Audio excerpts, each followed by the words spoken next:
Welcome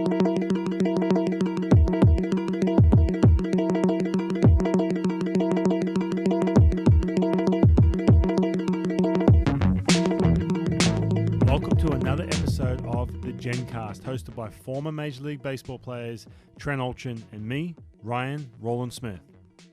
We were two kids with a dream who beat the odds and carved out Major League careers. So at the end of our journey, Trent and I created NxtGen Baseball with the sole purpose to change the trajectory of our players and build the next generation of Major Leaguers. Whether it's lighting that fire for that 10-year-old at our camp or opening the floodgates to NCAA powerhouse programs, we are on a mission to create opportunities, mentor, and change lives. Now, in this episode, I give the Godfather a call, the inaugural NxtGen alumni, Mr. Coen Wynne. Coen has already carved out two rock-solid years at Grand Canyon University, an NCAA Division I program in Phoenix, Arizona. We discuss what his journey was all about, just a kid from Blacktown who flew under the radar for the majority of his junior career. So what was that turning point for him? Also, we dive into what the recruiting process was like. Oh, we remember it all too well. A lot of phone calls and a lot of red tape, as well as his daily routine as a Division I student athlete. Now, if you're enjoying this podcast, make sure you click subscribe wherever you listen to this episode. There's also a YouTube link video down below. So throw in those headphones, sit back, or kick off that workout and enjoy this episode of the GenCast.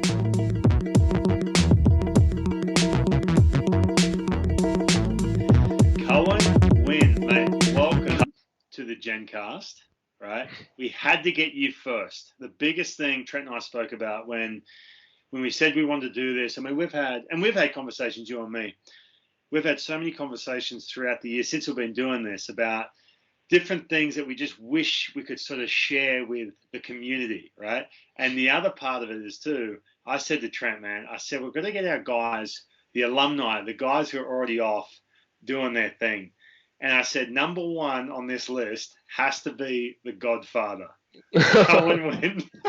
First of all, I'm going to ask you that when I've come up with that name, it doesn't even really make sense. But no. How do you feel about that nickname? I think it's it's pretty funny. I remember like sitting there one day. Me and Brody were at we were in the clubhouse looking, just scrolling through Instagram, and he shows he's like, did you see this? Like, did I see what? It's like they tagged you in a photo. They called you the Godfather. I'm like, I had no idea about anything until like I actually saw it on Instagram. I'm like, this is ridiculous. Dude, I'm the king of nicknames, by the way. Anytime we do a camp, there might be 100 kids there, but I tell them all, I'm like, everyone will get a nickname before we're done. You know what I mean? I love the silly nicknames. Now, by the way, dude, I think for me, the Godfather came. It's supposed to be like, I think it's supposed to be like the OG or something. And then I went Godfather, I think because, you're at GCU, Grand Canyon University, a big D1 program. Killing it, by the way. You're in your third year. You're a junior, and now that might change. You're back in Australia right now, quarantined, by the way, for 2 weeks. Yeah. Self-isolation as soon as I got off the plane. So sure. So anyway, I think it all kicked off like where you got the nickname, and again, a silly nickname, but I don't know why. I just pictured it, and this is where it's coming from because I was thinking about this earlier because I knew we were going to sit down and talk, and I was excited. I think it started with I was sitting around. I was picturing you sitting around talking to young NxtGeners, like, oh, that's the Godfather. Or I think, or there was even the movie Old School. I don't even know if you are old enough for that. Old School. Do you remember that movie?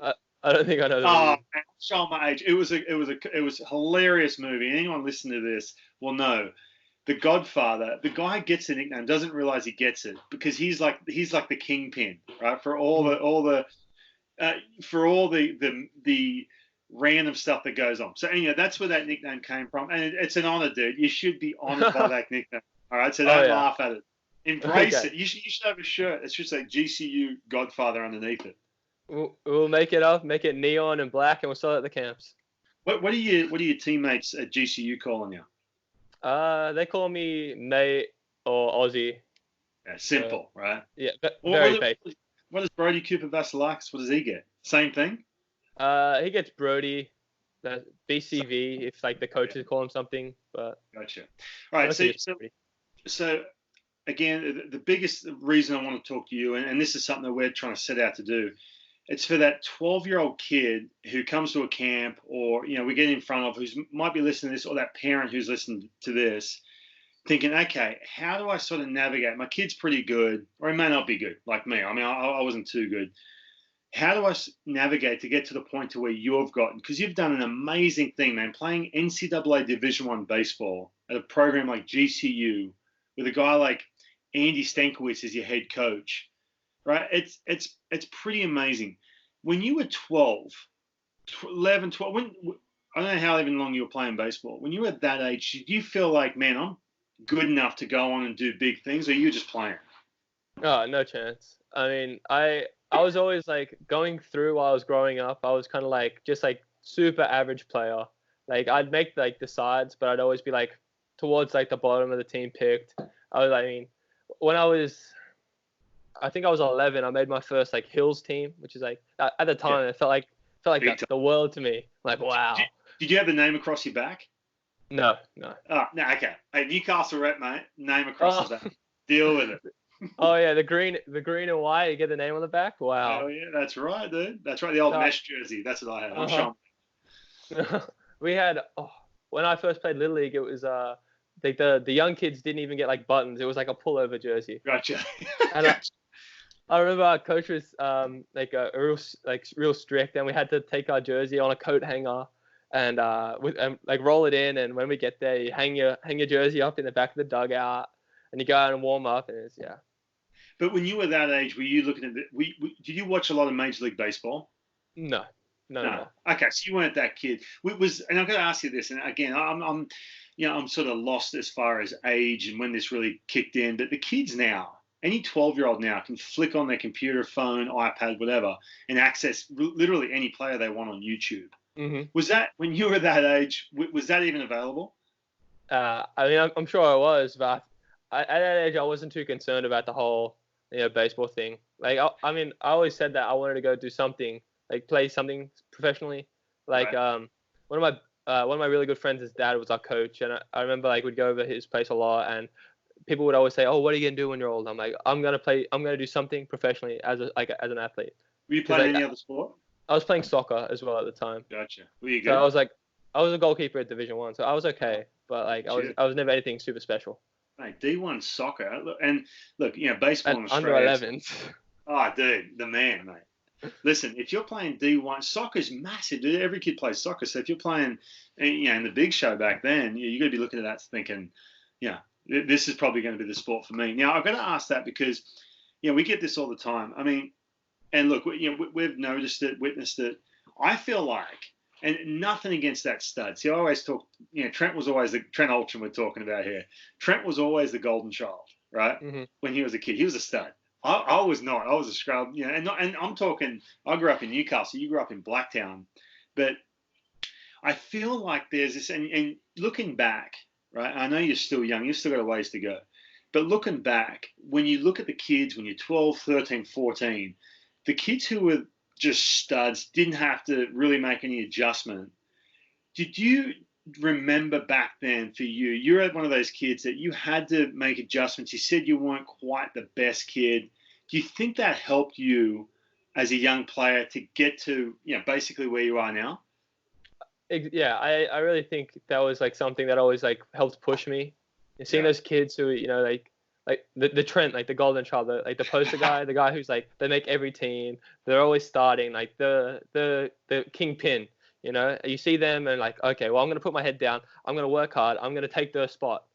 Like that was always something that helped me. And the thing was like, it didn't happen until at the very end. I was never, like I said, I was never really, really good until like right at the end of my like junior baseball. But you were always making state teams, right? Even for young pup or what? I remember trialing for the under 14s state team as a bottom age, and I got cut. And then I made it as a top age, and then that kind of cycle flowed for a little bit. So I missed the 16 as a bottom age. I made the 16s as a top age, and it wasn't until I kind of got to the 18s where I started making like bottom age teams. Okay, so you weren't making them even at the bottom age. You weren't making them. No. Yeah, which was okay. It's tough to do, but usually when you are in that cycle, like you said, where you weren't making the bottom age, it's a little bit different now. I mean, now like all of a sudden, kids are going off to play for New South Wales country, if they're not making the state team or whatever, or Canberra, I guess. But usually when you fall into that cycle, you start to peel off as you get older. You know what I mean? And then because usually you have to. When you look at it, it's like you still have to be one of these kids who can still make that team at the bottom age, and then obviously on the second age, right? Yeah. Well, it was at a point too, going through the 14s and the 16s, when I didn't make the team as a bottom age. I didn't even make the friendship players as a bottom age. So I wasn't even good enough to go play for country or Canberra as a bottom age guy. That's what's called, right? It's the friend. What was it? What they call it? Friendship. Okay. Yeah. Gotcha. Yeah. So I didn't even get to do that. Gotcha. They didn't have that back. We weren't getting kids from Sydney. There's no way. I mean, you got to be representing the country, mate, up that East Coast. If you got to be from Newcastle, Central Coast, to play for New South Wales country. So you feel like, going back, what age? So you're talking 16, 17, where you started to feel like, man, hey, something clicked, and you felt like I could play beyond high school. When was that moment for you? You think? I think.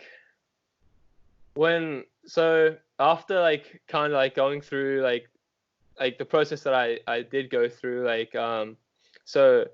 when I left juniors as a 15-year-old, and I went and played in the state league in the under 18s as a 15-year-old. So I was 3 years younger than some of the guys, out in Penrith with Shane Summersford. I know where this is going. Yeah, he's my guy. So we're going to talk about someone in a second. I'm looking forward to it. And so I went out there with Shane Summersford after I played a winter season with Marrickville, and I go out there, and the first 2 years I played, I think we won one game in the under 18s. Gotcha. Okay. And it was such a grind, but my last year in the under 18s, we get there and we go really well, and the whole time it's me and Mitchell Skinner, we're pitching, kind of captaining the under 18s, and the whole time we're splitting time between second grade and first grade in midweeks. So first grade in midweeks, and then second grade on the weekend, on Sundays, 18s on Saturdays. We were pitching a lot, and we got really successful. And it was at that point, and me and Mitch are playing on the state teams together and stuff like that, and we're doing really well. And two nobody kids from he's out in Penrith, and right. I'm from here in Blacktown. But two nobody kids who are going and playing against the first grade guys, kids, men, full grown men who have had pro experience and things like that. When I could kind of play against them and kind of hold my own, that's kind of when I felt wow, maybe I can push a little further and get onto that next echelon. Well, the way you and I met was through Shane Summers. But is that the first time you were around him when you made that transition out of juniors into seniors? Yeah. So I first met Summer because he was the head coach in the Sydney Winter League. He was the head coach for Marrickville in the Sydney Winter League. And the president of Marrickville, Graham Castle or Casso, he was my boss because I worked at his hitting facility, his batting tunnels and stuff. Gotcha. And so I went to Marrickville because obviously me and Castle were really close. And then I met Summer there, and I played in third grade there, and it was I was playing outfield. I played shortstop, third base. I pitched a little. It was a bit of everything. Yeah. And I met him there, and then eventually he moved from one club to out to Penrith after something happened or whatever. And that's he pulled me over to Penrith. I went with him, I was in his hands basically. Because I was driving 40 minutes to practice, 40 minutes to games, twice a week, 3-4 times a week. So, I just trusted the guy at the time, and it got me to where I am. So with him, I grew a lot, and I met a lot of important people. So you think Casso, and again, I grew up. Well, I didn't grow up, but once I got into around the time I got into pro ball, I think I was 17, 18. But that's when I was around Casso a lot. You know what I mean? So it's funny how it's just a generational thing, but he's been an absolute staple in Sydney, for so many people. And Summer too. You talk about Summer. I want to talk about in a second. I want to talk about how you and I met actually, which is crazy in a sense. But So you feel like was there something that Casso said that reminded you or said, hey man, you can play, whether it be Casso or Summer? Was this that moment that you can go back to and think, they made one comment that, man, I got back in Mum's car on the way home thinking, actually, I am pretty decent. Because that was me, dude. Like I was never very good, right? But I remember there was those distinct moments where someone said, hey man, you're a bit of a stud. I just believed it. It just clicked, and I was like, all of a sudden, like, I am pretty decent. Was there any of those little moments that happened? I think the first, like one of the big ones that stood out to me, it was, I think I was in year 11 at the time, and it's like, or maybe year 10, one of the two, but I was year 11, I remember, and after Wednesday school, we had the Wednesday midweek game for Penrith first grade, and we're over at Aquatic, all the way in Manly. So I mean, I finish school, I go home, I catch the bus home, I get in Mum's car, and we drive out to Aquatic. Yeah. And I remember before the game, I'm like, it was first grade, my first time in first grade. I was so nervous, it's ridiculous. But I remember I was so silly. Like before the game's open, I see the canteen open. Before the game starts, I see the canteen open. I'm like, okay, I'll run up there, bought a chicken burger and a Gatorade. I came back down. I'm eating it, like trying to eat. Like, that bacon egg roll, dude. Oh, night game, man. Bacon egg rolls are in the morning. Ah, yeah, fair enough. So I'm trying to scoff that down quickly before it comes. And I remember it's the first inning, and I think we're fielding. Someone takes me outside the dugout, and he says, "Hey," he just like rips into me a little. He says, "Are you serious? Like, you're gonna eat a chicken burger right now? Like, what's wrong with you? Pull your head in." He says, he said to me, "You're gonna pitch this game against." He said, "You're gonna face that catcher," and it was Alessio Angelucci, who was really big, really muscly, really good hitter. He's a big CrossFit dude now. I follow him on Instagram. Dude, just like makes me sick to my stomach how shredded that dude is. Anyway, continue. He's a monster. And someone says you're gonna face that guy, and if you're eating chicken burgers before the game, he's gonna hit you 500 feet over center field. And I said, like, okay. So I'm like, okay, well, I threw that out, and I sat back on the bench, and I just kind of watched the game, and like sitting by the older guys trying to learn. And it gets it gets around the time, I think maybe the 6th inning, and he says, "Coen, go warm up. You're gonna go in the game." And like I look over, like I look at the lineup, see where we're at. I'm like, okay, well, Angelucci's a 3-hole. I'm gonna face him the first inning. Fantastic. And I go out there. I end up throwing 2 innings. I get Angelucci out. He pops up, and he comes out to me after I come out. He talks to me again. He says like, "Hey, like, great stuff. Like, you're gonna be good. Like, you're gonna get a lot of opportunities. You're gonna throw a bunch here, and it's just like, if you can pull your head in and stop eating chicken burgers before the game, then you're gonna be great. There's gonna be no dramas." Have you ever eaten a chicken burger since? Not at baseball. Not at baseball. Hey, yeah, okay. Summer, it's interesting. You're talking about Summer, and you're talking about him being serious. Now, I get it. I've seen him, rip into some younger dudes. Here's a funny story about Summer. So him and I met. I think we're playing. It was, it wasn't ABL. It was more like Claxon Shield. We're playing for this whatever it was. I can't remember. It was back in the day. So that's when I first met him. And he was hilarious, dude. Matter of fact, him and Casso around then was just a non-stop comedy show. But I walk in at Blacktown, at underneath, you know how you walk in, I'll try and set the stage for you. So you walk in underneath, and you can basically go from the parking lot straight underneath the stadium, and you can see the backstop, the back net, and there's the game. And then I'll walk this way. So there was I think I was pitching in like first grade or something. I was playing pro ball at this point. And I walk in. I think there was like his game. He was probably with Penrith. He was catching. I think it would have. Well, he played with Auburn back in the day. Okay, it could have been there. Well, hey, I'm not that old. Like, let's go.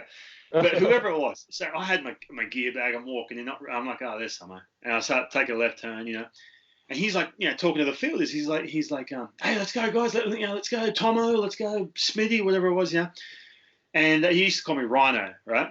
And out of nowhere, so I'm not even in the game. I'm just like, I'm underneath and I'm walking my bag. He's like, hey, let's go, Rhino. Let's go, mate. Let's go, Rhino. Come on. Like, not looking at me. And I'm like, stop, like, what was that? It's Summer. Like, just because he caught me in the corner of his eye. And it's just just typical. Like, he's in the middle of a game, intense, and he's just, obviously he's just messing around. It's just classic Samo, dude. He's awesome to be around. But speaking of him, now I want to get into this. This is how you and I first met. Matter of fact, Samo would help. Trent and I would do our camps. We'd do them all over Sydney, and we'd have Samo come out. He's so good with the kids. He gets it going, and he's got some great drills and the whole thing. And we just like being around him. And he's helped us out a ton.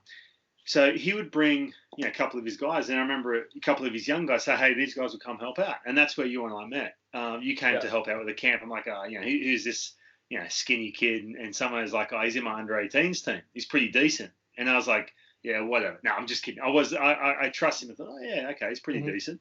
And then we got talking, and you hadn't been at nationals just yet. I think it was going to be your last year at nationals. Yeah. Under 18. So that's when you really have to hit, man. I mean, not hit as in literally, but you have to do your thing, because that's really your last opportunity. Things are starting to change a little bit now, but that's really that last platform to be in front of scouts, and hopefully someone sees you, and yada yada. So I remember talking to you and the whole thing, and I think it was leading into nationals. I pitched because Trent and I were getting ready to play for the WBC qualifier, and we played for Penrith. And so you and I got talking at the camps and this, that, and the other. And I'd never seen you pitch. Someone was like, "Oh, it's pretty good." But, I didn't, whatever. Not that, yeah. And then I pitched in the game through a couple of innings, and I went and ran or did, some eye wash out at right field. I don't remember some running, just because people were watching. I come back in, I'm like, "Who's this guy?" I'm like, "Oh, that's Coen." And at that point, I think you were 17 years old or something like that. Yeah. And I'm like, I went into something, I'm like, "Dude, this kid's a stud." Like, and I said, like, a team's looking at him, or what's the deal? And he goes, "Oh yeah, team's looking at him. He's my dude at nationals, like my number one pitcher, blah blah blah." I'm like, "Oh, great." Nationals gets done at that point. After that, you're doing a camp, and you're pretty frustrated. I don't know if you remember. Matter of fact, we were in Manly. I remember it. I remember what happened, yeah. Yeah, and you were frustrated, like, "Man, like, the Orioles kind of spoke to me, and there's really nothing." I think there's maybe an Australian team you didn't make or something. It was something. Yeah. It was like the Oceania qualifiers. They picked it after the nationals, and I thought, I think it was 6 innings against WA and was lights out, and then 6 innings against South Australia in the game to get in the gold medal game. I was lights out, and I didn't get picked on the team. And I remember being so mad, and I was like, "Well, what did these kids do that was better than me?" Like, I was just narrow-minded. I can remember it clearly, dude, because as you're going into these details, I remember sitting there, and we haven't eaten lunch in between this camp. It's blazing hot. This is camp number 50 for Trent and I.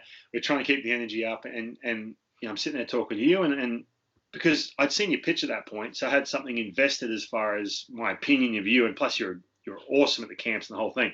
So straight away, and this is why you're the Godfather, because no one had to see you in person. I mean, and I was probably oblivious to it, and so was Trent. We were like, our big thing at that point was, all right, we have to start getting these kids opportunities at NCAA Division 1 or, the big schools. We didn't know what went into it. So I remember at that point, Rich Dorman, he's now the pitching coach at Oregon State. Well, he was a pitching coach at Grand Canyon University. Him and I are extremely close, as you know. And I just texted him. I said, "Man, I got a kid for you who's a stud. You got to take a look." And we sent you came to the combine. We sent that video off. We edited the crap out of it, if you remember. Like, you threw a couple of hangers. I'm like, delete. No, yeah, exactly. Just shut up. Yeah. And we sent it off, and he's like, "Yeah, let's do it." And I was like, "Dude, the Godfather, mate. This kid, And it was awesome. It was great for me, because I'm like, hell yeah, this kid's a stud. He can pitch. He's a good kid. And here we go. But I want to dive into from that point. And again, I wasn't too good back then. I'm a lot better now. We've learned a lot about the recruiting side of things. Once Richard said, "Yep, we want to make an offer," that's when the process started. That's when there was some serious red tape to cut through. So at that point, if you can go back to start off your college career. All right, so at that point, what was the process from that initial stage with Rich and GCU? Yeah, so Rich Dorman, he says, "We'd love to make an offer, but this is what we're going to need." And, he lists 5 different things on this email. I'm like, okay, well, here we go. And well, to his defense, he'd never taken on an international kid either. Exactly, Yeah. and neither had our recruiting coordinator, Coach Wallace. So like this was a whole new venture for everybody. Mm-hmm. And I remember I look at it, I'm like, okay, well, I need NCAA eligibility number was the big one, and to get that, I had to go to. I remember like this whole time I'm working at like a scaffolding place while my mom's doing all this. So my mom goes and she by the way, I'm over in the States because I'm getting these emails. Your mum and I were going back and forth. I'm sitting there during a game. I'm supposed to be doing radio in 30 minutes, and I'm there on Google trying to figure out all these details. Anyway, continue. It was nuts. And so my mom goes to my high school to try and get my year like 9 through 12 transcripts. That's right. Like, just my grades. And they're like, okay, well, here you go. Like, but like we can only give you copies. Like, we can't give you the real ones. You have to go into the city and go to like the New South Wales like Department of Education. So mom's like, okay, well, this day was wasted. Thanks. So she drives to the station, gets on a train, takes it into the city. Then she goes to the Department of Education, says, hey. By the way, we're going to have American kids listen to this. Tell me, how long is that train ride from where you live into the city? A train ride from Blacktown station into Central is like 45 minutes. So it's not just something you can just get it overdone with like that. From the western suburbs, it's a fair while in. Oh, yeah. And so my mom goes into the city. She goes to the Department of Education. She says, okay, we need my transcripts. They said, okay, we can't give them to you today. We'll mail them to you. It's like, I could have called for this. So she's like, okay, sweet. So she comes home and we send that to the NCAA to try and get my eligibility number. They're like, okay, sweet. Now you need an SAT score.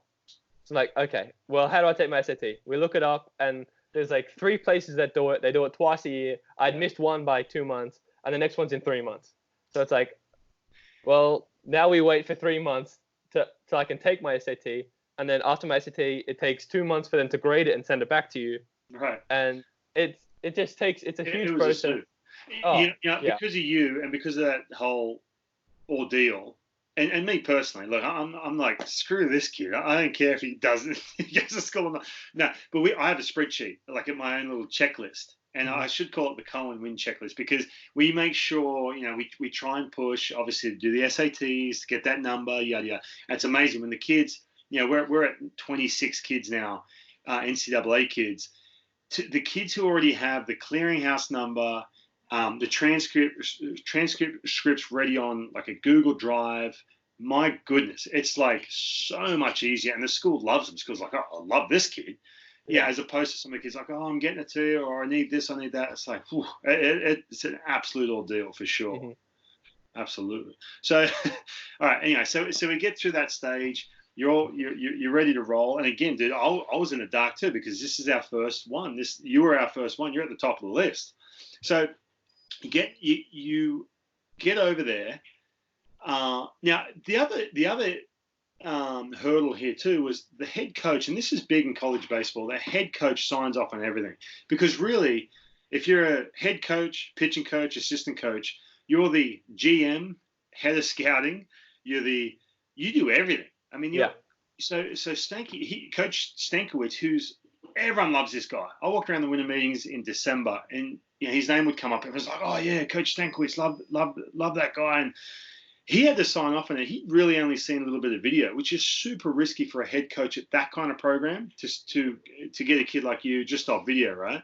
Mm-hmm. Yeah, I remember hearing him talk about it to a group, and he was like, I think it was a group of NxtGens who were taking on a tour, and around GCU, and he said like I only saw this kid in a video. It was about a minute long. There was 3 pitches in the video, and he's like, but Coach Dorman wanted him, and if Coach Dorman wants him, then I'm gonna go ahead and put my faith in Coach Dorman because he sees something in him. Big call. And yes, and I mean he gave like the whole like the risk to Coach Dorman, but like the reward like was for everyone. Yeah. So I think that's what he believed in Coach Dorman, so that was a big thing. There's a reason why too, and look, I've been to GCU that many times. I've been to different schools and been around different coaching stuff. There's a reason why GCU is just thriving as a big time school. You guys are playing all the powerhouses. And that's how Coach Stankiewicz wants it, right? It's really because there is a culture there. Can you describe? I mean, yeah, for me, like just from talking to you, talking to Brody, you're super lucky, dude, that you have that. Can you describe the culture, if you can, the way Coach Stankiewicz, what he's built there? So Coach Stankiewicz is huge in it's not like he goes on about people say, oh, Grand Canyon's going to be like a great school in 3 years' time. Yeah. Like when Jake Wong's a senior, he's going to be great. When, like for instance, like whenever something like that, they'll name a kid and be like, oh, in 3 years' time when he's a senior or a junior, they're going to be great. Well, the whole thing about Coach Stankiewicz is like, he says like, screw that. Screw being great in 3 years. I'm going to be great now. Yeah. And like that mentality of like playing the biggest schools and playing the hardest competition, and fostering like us having the mentality that, hey, we're gonna play these kids and we're good enough to hang with them. Like we can hang with any team in the country, and because the way he coaches us with the fundamentals and doing like the little things, like we focus on the little things perfectly, and that's what helps us like build and build and build up into the big things. But and there's no back talking with him either. I mean, everyone on your roster, everyone respects him and thinks he's the greatest. Well, right? He honestly is the greatest. Yeah. Like he's done everything there is to do in baseball. Yeah. Like he played in the big leagues for 4 different teams. He was a scout. He was the head of farm. He was a coach going up in the big leagues. He's done everything and knows everyone in baseball. Like we haven't I've been there 3 years now. We haven't played a team where the head coach hasn't come over and given Stankiewicz like a handshake and a hug, and he knows everyone there is to know in baseball. He was with the Mariners when I was with the Mariners, and everyone loved him. And the fact that he was able to leave there is amazing enough. But I think with him too, and I've been around him enough, he has that vibe about him where you can approach him, but you know what? You're going to do things his way, and there's no guessing there though. There's a belief system. And with all that, dude, it's easier said than done. And this is one thing that you're lucky to have, and this is why I love GCU. This is why I try and get kids there all the time, is because, man, you can go to some big powerhouse school. If you don't have, and this is how important college baseball, and you've experienced this, you have to have that relationship with the coaching staff you're going to. You're better off going to a no-name school where you vibe with the coaches, as opposed to going to some big-time school where you don't vibe, where you have no relationship with the coaches, right? Yeah, exactly. Like that's one of the big things for me about Grand Canyon. Like Coach Stankiewicz is such like a great person, and he's super approachable. And like that's the way he wants it to be. Like he wants it to be that like you can come to him and ask him about anything. If it's about baseball, life, school, go to him, and he's open about everything. And that's one of the big reasons why I feel so comfortable where I am, because even if he knows it or not, he's been a really big like father figure to me, and he teaches you less about like the game of baseball per se, but more about life and being a man and things like that. Where it's like he has had such a big impact on me that I can't imagine myself with a different head coach. Right. And okay, it's interesting you said that, because I want to talk about this as well. When we first got over there the first year, we brought a team over to the Showcase, Arizona Fall Classic, the Showcase Tour. And I couldn't wait to take these kids to go visit you at GCU, because the campus is beautiful. I mean, I want to get into your day-to-day routine in a second, but this is one thing, especially in Australia, the kids don't understand. The facilities and the day-to-day you guys get at a place like GCU and other schools, it's amazing. Every time I walk into these college campuses, now I play in the big leagues, right? I'm around Major League Baseball every day. And I'm lucky. Don't get me wrong. I'm not taking anything for granted whatsoever. But man, Trent and I, we talk about this all the time. We'll go check out a campus, go talk to you or a coach or whatever. And we sit there having lunch or whatever afterwards. I'm like, man, how come we didn't get to do this? You know what I mean? Like, it's great. We got to play in the big leagues, awesome. But man, we didn't get to experience this. But I want to go back to that first year we came into GCU, and Amanda was there, and Amanda's gotten to know you really well. Before you went over, you had a certain demeanor about you. You're a teenager. When we got there, I never forget. I said to Amanda, I'm like, dude, he is completely transformed. you all of a sudden you had this presence about you. Your voice was loud. You commanded the entire group. You had a group of 20, 25, 17-year-olds in front of you, and you just and all the parents too. And all the parents. And dude, you just ran the show. What do you think it was that you felt like you had this transformation? And because you mentioned Coach Stankiewicz creating the kid off the field as opposed to on the field as well. So what do you think created that confidence and that transformation, that alpha? Yeah, well, I feel like the big thing about it is, especially like going there, I committed such a short time before like I actually had to move there. Yeah. I think I committed like August 1st and I left August 23rd. And in that time I had it was super stressful, very nervous, and I fly over there and I mean the first week happens like whatever, and then we start practicing, and it's like realizing that like we had a pretty big freshman class my first year, and realizing like, okay, well, these are these guys, and like I feel like seeing what America had, and being like, okay, well, I'm way better than these guys. And then you see kind of like you look up to the next set of class, like the next class, and like, okay, well, I know like I'm pretty even keel with these guys. You look up again and be like, okay, I can hang with these guys. Yeah. And especially like with the upperclassmen I had my freshman year, like we had the 80th overall pick. We had our closer was unreal. We had our Sunday guy is like 6'6", left-handed, throws 91, 92 with a slider, and being like, okay, well, they trust me enough where these guys, like the starters go, they throw me in and they throw the closer. Like if they trust me that much, then it's like, like your confidence just grows knowing that, okay, well, like if they put me in the same game as these guys, it's like, wow, I'm pretty good. All right, okay. I need to ask you now. The one thing, Matt, we deal with this every year is your kid shouldn't go to a big D1 because he won't play. As a freshman, he won't play, right? Now, you've obviously proven that completely wrong, and it was nice for us because our argument was like, first of all, if you don't play you're going to get in there at some point as a freshman. If you don't play, well, then you're still going to this program. You're still getting the best facilities, the best coaching, and you're going to develop like crazy as opposed to going to some school that you may play, but you're not going to develop. Right, but you went in as a freshman and just took it on, dude. Yeah. So talk to me about that process. You go in the fall, right? Right when you get there, you have your fall practice, and you've got this massive competition, right? You've got to make the team first of all, then you got to try and be one of those dudes who pitches. Talk me through that.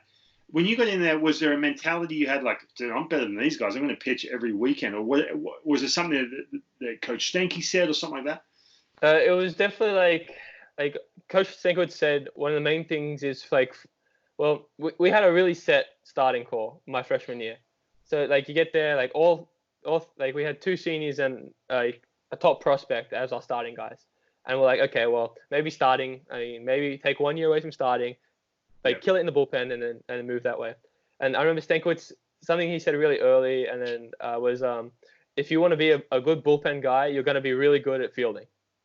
He said our closer right now was like one of the top shortstops in Seattle, and he was a pitcher as well. He's really good when he was in high school. And he said he's our closer because not only is he really good, he has really good stuff. Yeah. But if anyone lays a bunt down, anyone tries to do anything tricky, we trust him wholeheartedly that he's going to get out. So that was something that he stressed really importantly at the start. And then the first 2 weeks where like we're kind of just like building up in throwing programs and things like that, all we did was fungos, PFPs on a little half field at Maryvale. And I mean, I remember going there and I'm like, even though I don't care if it's 11 o'clock in the morning and Maryvale, the sun's blasting down, it's the summer in Phoenix, unbearably hot.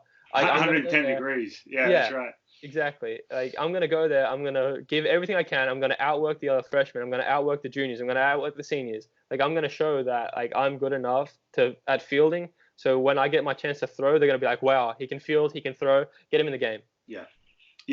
And there's a lot to be said about that too, because, and your generation, guys just want to throw gas. That's it. And they strip away some of these little things. And if you're going to be 17 years old and expect to go to a D1 school and pitch, you better know how to get ahead in the count. how to spin a breaking ball in the strike zone, and how to field your position, all the eye-rolling, boring stuff. You're not going to sniff I don't care if you throw 96. You ain't going to sniff the field. If you're walking 2-3 dudes, inning 2 innings, you ain't going to sniff the field because you have to win right away. Mm-hmm. Like we don't have Coach Stankovic says we don't have time for walks. Walks aren't gonna they're not gonna happen here. They're not gonna play here. If you want to pitch here, you throw strikes, and you let the field do the work, and if they hit it to you, you field them and get them out. Right. So that's a big thing. Talk to me about, and I know it was a big adjustment when you first got over there. You said the biggest adjustment was time management as a college kid, right? Mm-hmm. Fitting in the school. Is the school part of it, the academics, is it tough? Because I know a lot of kids I don't have to do more school, man. I just want to go play baseball. I mean, depending on what you're doing, your freshman year is never going to be hard. You're going to take intro-level classes. It's just about figuring out, scheduling and getting into that rhythm of, being able. So if you aren't good at managing your time, time management is a big thing. If you can't be okay, well, it's Tuesday, I have things due on Sunday, but I have a game Friday, Saturday, Sunday, and I have a midweek on Wednesday. If you can't sit down and be okay, well, I have time after the practice here, I have time before the game here, I can do it in class. If you can't sit down and break your day into 1 hour blocks and kind of just manage that, okay, I'm gonna do this here. And you, even though it's due on Sunday, I kind of give myself I set it differently myself. If it's due on Sunday and I know I have things, I'll be okay, well, this is due Friday night after the game. This is due Thursday before practice. Yeah. And you kind of knock it off, and then throughout the week, it gets a lot simpler if you can be okay, well, this is due. It says it's due Sunday. I'm going to do it Wednesday. I'm going to do it Saturday, rather than leaving it to the last minute and stressing about it. How nervous were you? You're a freshman playing against TCU, absolute powerhouse, right? At your brand new stadium at that point? Yeah. Yeah. Right, your first game, first week, and I remember I was oh man, how nervous were you back then? I was shitting bricks. I remember I threw on the Saturday, but it was Friday night, and we do the whole big show about opening night, and we got the band playing the anthem on the field. We have the guy who founded the program, his son's throwing out the first pitch. We have Martha McSally, who's some politician. I think she's the governor of Arizona, singing "God Save America" or something, or "God Bless America." Dude, you guys have some celebrities at your games. I mean, all the D-backs front office, all Stanky's buddies. I mean, you got a bunch of. Every time I check your Twitter account, I'm man, they got some dudes rolling in. But anyway, so the Saturday night, the opening night, we had Dave Roberts, the manager for the Dodgers was there. Right. Yeah, exactly. Right. So Saturday night. So Friday Chloe night. Get loose. Oh. Zingo. Okay. Godfather get loose. Chloe start moving around but I remember it wasn't pretty for us on Saturday. We were getting smacked around a little bit.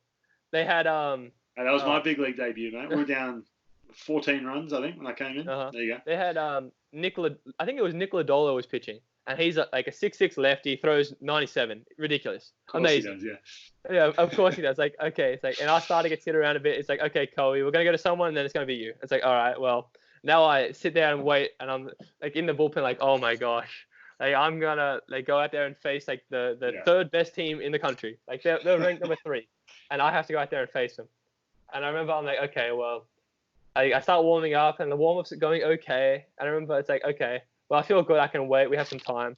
And I sit down, and I get back up, because it's there's 2 outs. I'm okay, well, I have 1 out left, let's start throwing again. And the last 5 pitches I threw were terrible. And I go out there, I'm oh my gosh, this is bad news. I get out of the mound, the warm-up pitches were okay. The first guy steps in, I think it was a really hard liner past the third baseman. The next guy hits me off center field wall, and it's wow, okay, well, welcome to college, kid, right? And I think I threw 2 innings that day. I think I gave up maybe 2 or 3 runs, but I mean it is what it is. But I mean that was so scary. Your freshman year, you were up there in innings, right? Yeah, I had I think I was 28 innings my freshman year, all in the bullpen. So yeah, which is I think it was, dude. Yeah, I mean 28 innings on I think it was 21 appearances as a freshman. All right, so from there going to where you're at now as a junior, obviously, with this whole coronavirus thing, it's just completely, turned the college season, NCAA season on its head. But to where you are now, dude, what's your mindset now? Do you still have the nerves? So if I know that, like, the way we have it, like, it's like I'm kind of like the setup guy, or if we're not winning, then I'm gonna take the ninth until we are winning and give it to the closer. Right. So like that's kind of like what I do. Like so if I can kind of feel like I'm like gonna get in this game, the fifth inning, I'm like, okay, well, I'm feeling it now. Like I get nervous every time I feel like I'm gonna pitch, and that's human. But I know that as soon as like I walk out there, and like something just switches, like you kind of like hear the music play, and it's like, okay, well, now it's go time, like you hear my song, it's like I got punched in the face, like, okay, now I'm spitting blood, now I'm gonna come after you.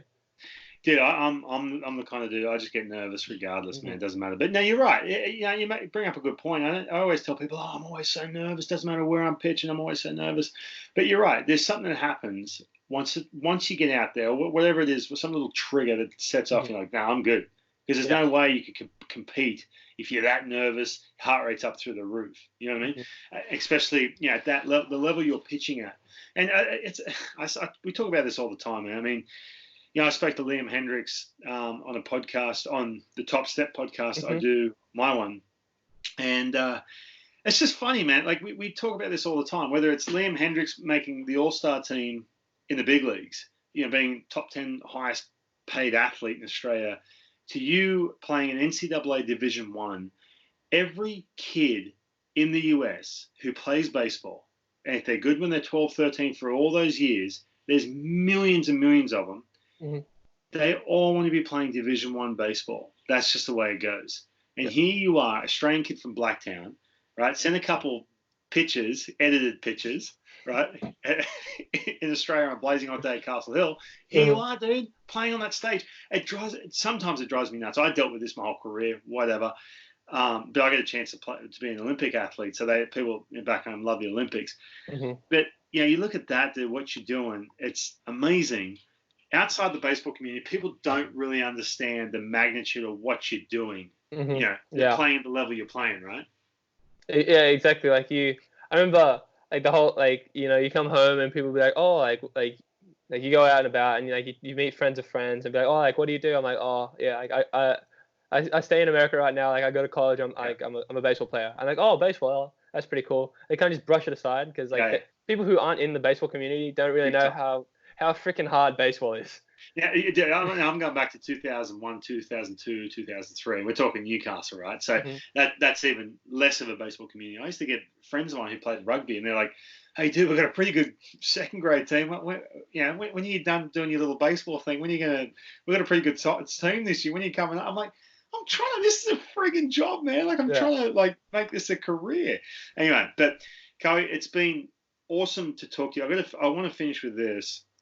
If you had to give, I'll put you on the spot here, 3 things. Now, we have teams going every year, and we're on a bit of a snowball effect where every year we get more and more kids off to schools everywhere, from a JUCO to big schools like yours, GCU, Stanford, Oregon State, down to JUCOs that you probably don't have that name recognition, and then kids off to play professional baseball. But I'm giving you time to think here.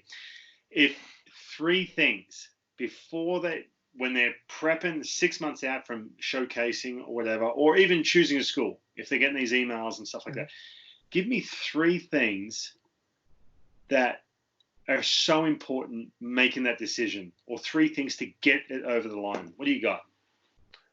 3 things about making like important decisions. Like, I'll like probably factor it more towards like if like picking like a school, like a tussle between like picking schools, things like that. The big thing for me was like the coaching, and like you said, the relationship with the coach is so important. Like before I even met like Coach Stankiewicz or Coach Wallace or Coach Gamal when he was there, I had just talking on the phone to Coach Dorman or emailing back and forth. Like, you can tell that like him and me, we just clicked. Something about it, like his like mentality and like the way he plays the game, everything that he was saying was hitting with me. And it's like I get there and it's like still the same thing over and over Yes. again. It's like, wow. Like if you talk to a coach, that's great. But when you go and meet a coach, make sure he is the same way that he is when he was G'ing you So up, being like, important, hey man. man, we love you. Come here, come here. You Yeah. get there, don't let him go cold feet. Like if you're gonna go there, make sure he's the same person. He's not fake on different fronts. Yeah. Okay. Um, What else you got? the second thing is, I'd say like bring a mentality to whatever you're doing. If you're going to a Good one. showcase or if you're going to like your first semester there, bring a mentality that like That's a like great this one. is something that the pitching coach while I was at Penrith with Samo, his name's Iggy or Graham Ingram. He taught me this. He was really big in teaching me mentality. He says, no matter what happens, no matter where you are, as soon as you step on that mound, you are the king. Like they don't deserve to be in the batter's box to face you. If you're like that plate is yours. That however many inches, 16 inches, that plate's yours. You're gonna have the inside, you're gonna have the outside, you're gonna have up, you're gonna have down. You're gonna spin everything. Everything's gonna land because you're the king. He doesn't deserve to be in there against you. I like it. And then the third thing, commitment. Like if you're gonna do something, never do it half-heartedly. Like jump in there, give it. Like something we say at GCU is true, like man. the mentality we have like 2 feet in or 10 toes deep. Mm-hmm. You know, like if you're gonna do something, don't just like dip your foot in the water. You're gonna jump in there and you're gonna give it everything you like. Don't do anything half-heartedly because like the showcases and the trips and the schools that costs you like. I mean, looking at it this way, it costs your family a lot of money to do that. It does. Oh yeah. You're not even like representing yourself. You're representing everyone that's backed you to that point. You're representing everyone that's helped you. Like you need to go in there and give it your all. Otherwise, you're not doing yourself justice and you're not doing everyone else justice. Yeah, that's a great one too. Now, first of all, the mentality, I love it. I'm going to have to replay that for some kids that I know that need to have that mentality. But the all-in factor, once you make that decision, man, go for it. You know, we go back and forth. We've had some kids who, you know, they're juggling, go and play pro ball or play college baseball, whatever it is, and you go back and forth. There's pros and cons. But I've seen this before, and this goes back to guys I played in the big leagues with as well, that all of a sudden shit hits the fan or things aren't going their way, and they start second guessing. Like they get to, like, for example, they'd get to a school and they're not quite playing as much as they want. Oh man, I should have done this or whatever. You start doing that, dude, you got no chance. Throw the towel in. You're gonna look back 5 years from now and go, oh man, I really took that for granted. That's a really good one because I'm guilty of it too, man. Once I make a decision on something, that's it. This is where we're going with it. I'm here and I'm all in. There's no looking back. Mm-hmm. It's so easy to fall into that. That's a really good one, dude. I like it. And it's a good thing for life and baseball too. Yeah. Because like the things like I've had 2 pitching coaches now, and they both like stress the thing like you need to like be fully committed and attacking with that pitch. Like it's like the same thing. It's like the catcher calls a curveball. It's like, oh, I don't know if I want to throw a curveball right now. I'll throw it anyway. That ball's not coming back. Especially that, like, absolutely. Yeah. And it hits you too because when you're in Australia, you may have had little, you know, a week here, week there where you go off on a national team or, you know, you play at nationals where you have some good competition. But there, it's every day. And you're right. And again, guilty. I've been there like, oh, you know, that's my third best pitch, blah, blah, blah. It ain't coming. You're right. It ain't coming back. It's going to get hit hard. And you're going to look back 30 seconds later and be like, oh, what am I doing? Exactly. But Coen, mate, this has been a blast, mate. I'm hoping that you can get back to your regular routine, get back there and kill it, start talking about that MLB draft or whatever's next, right? Mm-hmm. Next time you jump on with me, we'll talk about what's next. But, mate, this has been fun, man. I appreciate you doing this. And I know a lot of kids out there listen to this or parents listening to this, hearing your story can have some familiarity and say, man, that was me. This is me right now. I can do that. So, Coen, I appreciate it, man. Awesome. Thank you so much for having me, man. It's been a pleasure. Thank you.